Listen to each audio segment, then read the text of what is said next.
जबलपुर में नगरीय निकाय चुनाव को लेकर 20 जून को नगर निगम महापौर और पार्षद पद के लिए दाखिल किए गए नामांकन फॉर्मों की स्क्रूटनी हुई। जबलपुर कलेक्ट्रेट परिसर में चल रही प्रक्रिया के दौरान नगर निगम के वार्ड क्रमांक 51 से कांग्रेस की ओर से उम्मीदवार बनाई गई शबाना बेगम द्वारा प्रस्तुत किए गए जाति प्रमाण पत्र को लेकर पेंच फंस गया। वहीं निर्वाचन अधिकारी के द्वारा पूछे गए सवालों का उम्मीदवार कोई तत्काल जवाब नहीं दे पाई। संदेह के आधार पर स्क्रूटनी रोक दी गई। इस दौरान सहायक रिटर्निंग अधिकारी ऋषभ जैन ने उम्मीदवार से पूछा कि आपने यह जाति प्रमाण पत्र कब बनवाया है।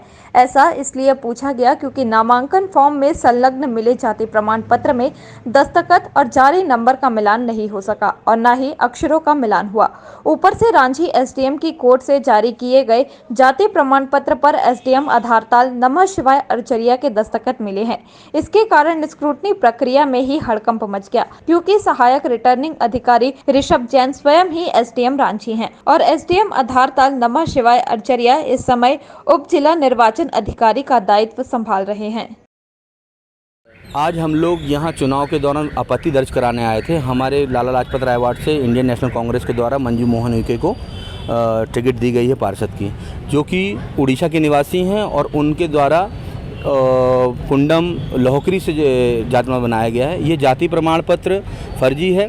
इन्होंने क्या किया है, इन्होंने उसमें पिताजी के अंगूठे लगे हैं। पिताजी, जबकि जिनको पिताजी बताया कि कंछेदी लाल, उनके सिर्फ 3 पुत्र हैं और उनकी मृत्यु 2019 में हो चुकी है और इनके द्वारा जो अप्लाई किया गया 2020 में अप्लाई किया गया और ये उस परिवार की सदस्य नहीं है और कहीं पर इनने जाति प्रमाण साइन किया है और कहीं पर अंगूठा लगाया है और उसके भी फॉर्मेट में जहाँ पे कंछेदी लाल ने शपथ पत्र दिया उसमें पिता का नाम नहीं डाला है, जबकि उनके पिता का नाम कंछेदी पिता बाबूलाल था।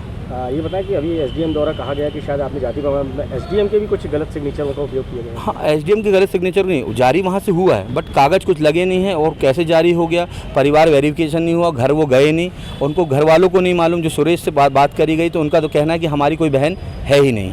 तो अभी क्या कुल मिला के क्या सामने आया? हम लोगों ने आपत्ति दर्ज कराई है मगर तहसीलदार महोदय रांझी का कहना है कि अब जारी हुआ है तो उनको ओके होगा, बाद में वेरीफाई होगा कि गलत है सही है। क्या चाहते हैं जी? हम चाहते हैं कि इसकी जांच हो, तुरंत हो, एसडीएम साहब को बुलाया जाए। सब कुछ नेट पे चढ़ा रहता है आजकल, जाति प्रमाण सब कुछ चढ़ा रहता है, तुरंत वेरीफाई करें और गांव के सचिव को और गांव के जो सहायक सचिव को फ़ोन लगाया जाए और पटवारी को फ़ोन लगाए, तुरंत वेरीफाई करके शाम तक क्लियर कर दिया जाए। किसकी गलती मानते हैं? जी, इसमें गलती पटवारी की भी है, तहसीलदार की भी है, जिन्होंने पंचनामा किया होगा, जिन्होंने शपथ पत्र जो चेक किया होगा। जी।